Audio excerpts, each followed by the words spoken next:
Halo para pendengar, dimanapun kalian berada. Balik ke channel Gergis Shopper.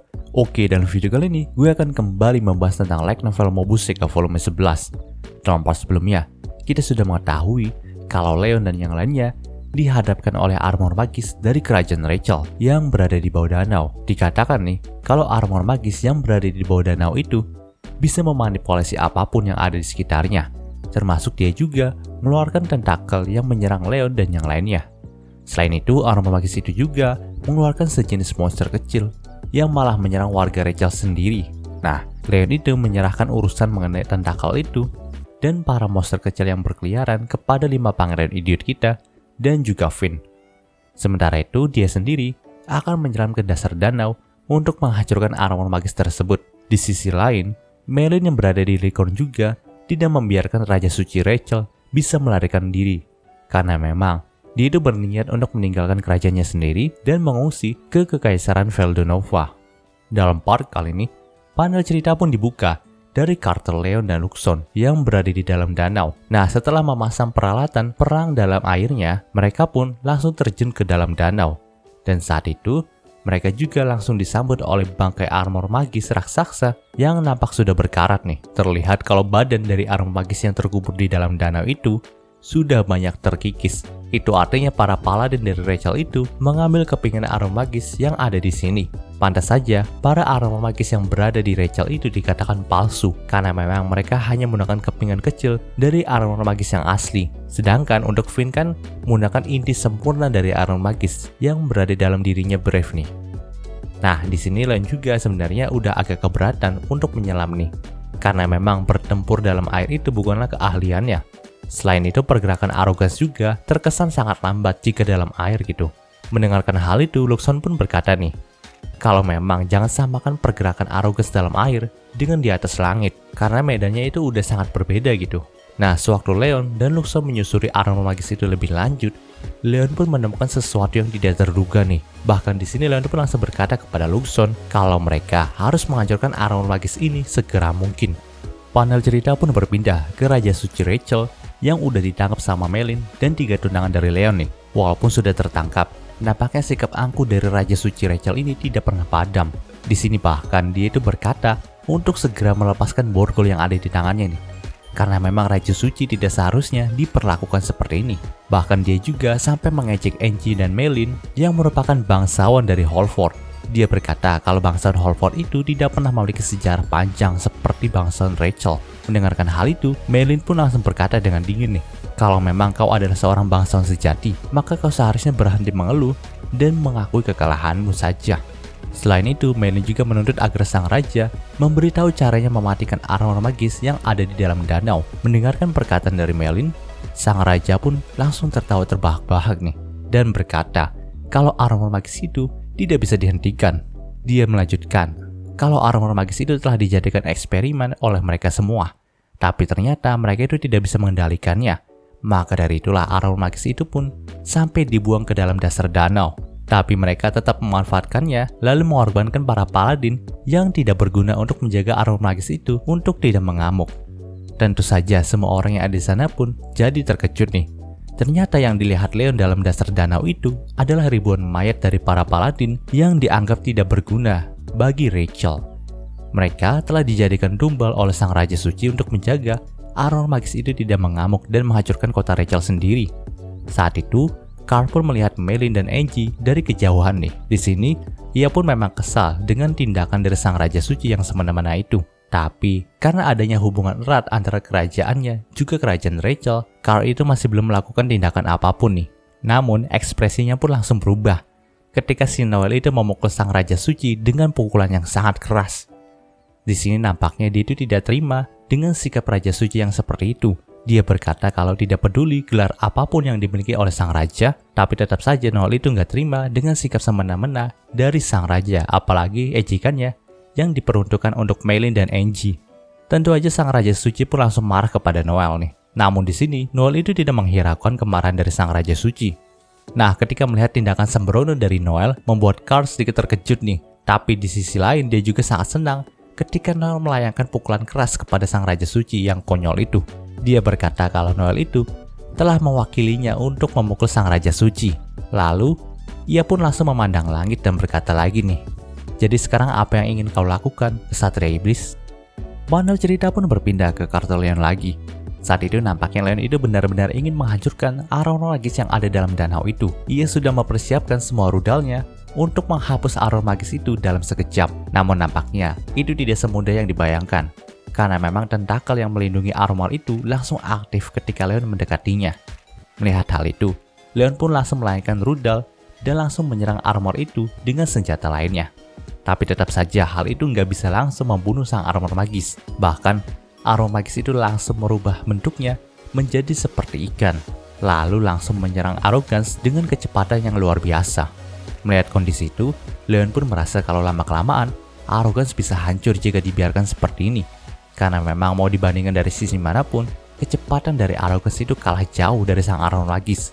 Maka dari itulah, Luxon pun menyarankan agar Arrogance langsung membawa armor magis itu ke daratan dan melawannya di sana. Saat itu Leon pun langsung setuju dengan ide dari Luxon nih, karena memang dia juga udah nggak tahan lagi untuk bertarung dalam air seperti ini.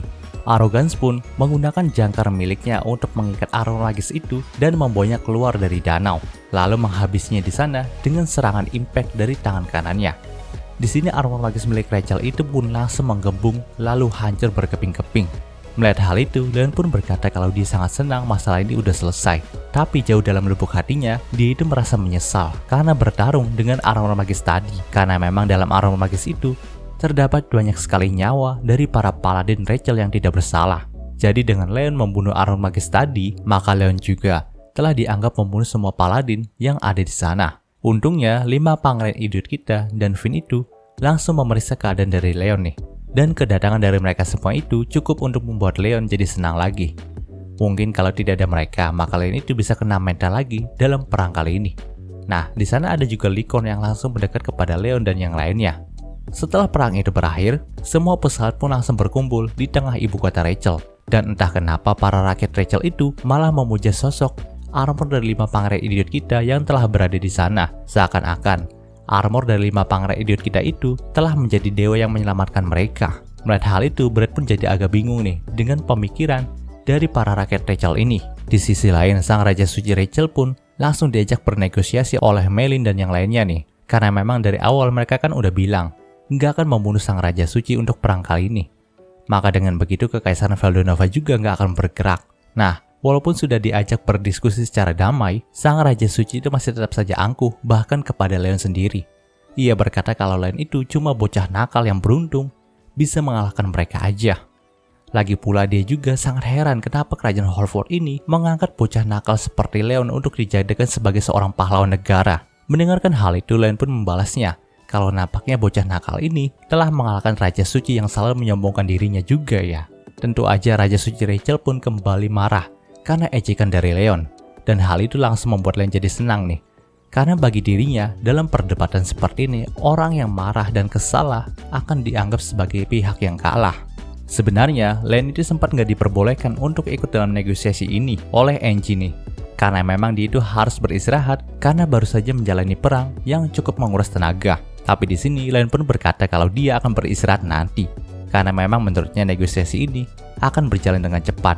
Nah, karena ejekan dari Leon tadi, sang Raja Suci Rachel pun langsung berkata nih, kalau nampaknya Holford itu terlalu cepat senang dengan kemenangan ini. Padahal Rachel itu belum sepenuhnya kalah. Dengan kehancuran Rachel, maka Kekaisaran Valdonova juga nggak akan tinggal diam. Lagi pula aku juga punya hubungan dekat dengan sang Kaisar Valdonova. Mendengarkan hal itu, Melin pun langsung tertawa nih dan berkata, kalau apakah kamu sebodoh itu sehingga mengira kami tidak memperhitungkan kehadiran dari sang Kaisar Valdonova? Setelah mengatakan hal itu, Carl dan Finn pun langsung datang ke sana. Nah, pada awalnya sang Raja Suci Rachel itu nampak nggak mengenali penampilan dari Carl yang seperti itu. Jadi di sini ia pun malah menganggap Carl sebagai rakyat jelata yang tidak boleh mendekati dirinya. Tapi saat Carl itu mengungkapkan jati dirinya sebagai Kaisar Valdonova, sang Raja Suci pun langsung tercengang dan sujud di hadapan Carl nih. Dia tidak menyangka kalau Kaisar sendiri akan datang ke sini lalu berpihak kepada Holford. Tentu aja ketika melihat sikap sang Raja Suci yang seenaknya sendiri menggunakan hubungan Rachel dengan Kekaisaran Valdonova secara semena-mena ini, membuat Carl jadi marah besar nih. Jadi di sini, dia pun tidak akan memberikan pertolongan kepada Rachel dalam masalah kali ini. Mendengarkan hal itu, Leon pun langsung tertawa puas nih dan malah mengejek sang Raja Suci. Ketika mendengar ejekan lagi dari Leon, sang Raja Suci pun langsung nyeletuk nih. Kalau omongan dan sikap licik dari Leon itu sangat mirip dengan Roland. Jadi pastinya Leon itu anak gelap dari hubungannya Roland ya. Nah, anehnya omongan dari Raja Suci itu terkesan masuk akal bagi semua yang ada di sana. Mereka pun mulai berpikir nih, kalau hal itu mungkin aja benar ya. Jika dilihat-lihat sikap Leon itu mirip sekali dengan Roland yang sangat busuk. Tentu aja, Leon pun langsung gak terima dengan hal itu. Lalu mulai mencari pembelaan kepada orang di sekitarnya. Tapi baik Angie dan Melin pun bergumam nih, kalau mungkin saja hal itu benar. Apalagi prestasi Leon juga gampang dihargai oleh Roland. Dan bahkan Roland itu terus menaikkan jabatan dari Leon. Di sini Leon pun sangat pasrah dengan hal itu dan ingin memukul sang Raja Suci karena udah menyebarkan rumor yang gila seperti itu. Nah, rumor gila itu pun gak berhenti di sana aja teman-teman. Pas mereka semua udah kembali ke kerajaan Holford dan berkumpul di hadapan Roland untuk menyampaikan kabar kemenangan itu, salah satu prajurit itu sempat mendekati Roland dan mengatakan nih, kalau ada rumor aneh mengenai kerajaan ini. Dan rumor itu dikatakan langsung oleh Raja Suci Rachel. Nah, di sini Roland itu ngiranya rumor aneh itu tentang skandal dari hubungan Leon dan Melin. Karena memang menurut Roland, hubungan mereka berdua itu semakin dekat. Jadi di sini ia pun berniat mempermalukan Leon dan meminta prajurit itu untuk memberitahu semua rumornya di hadapan mereka semua yang datang di sana gitu. Jadi secara terang-terangan Roland itu meminta rumor itu disebutkan gitu. Setelah itu sang prajurit pun langsung berkata dengan lantang kalau ada rumor yang mengatakan jika Leon adalah anak gelap dari hubungannya Roland dengan wanita lain. Tentu aja semua para hadirin di sana pun jadi heboh nih. Termasuk juga Roland sendiri. Ia pun berkata kalau akan membunuh kakek tua yang menjadi Raja Suci Rachel itu karena menyebarkan rumor yang sangat gila. Dan cerita di part ini pun berakhir. Oke, mungkin dulu pembahasan singkat untuk Mobusekainya kali ini. Jika kalian suka video ini, jangan lupa untuk like, komen, juga subscribe, dan juga share agar gue lebih semangat lagi dalam membuat video dalam channel ini. Terima kasih telah mendengarkan sampai detik ini. Gue Gary Christopher, signing off.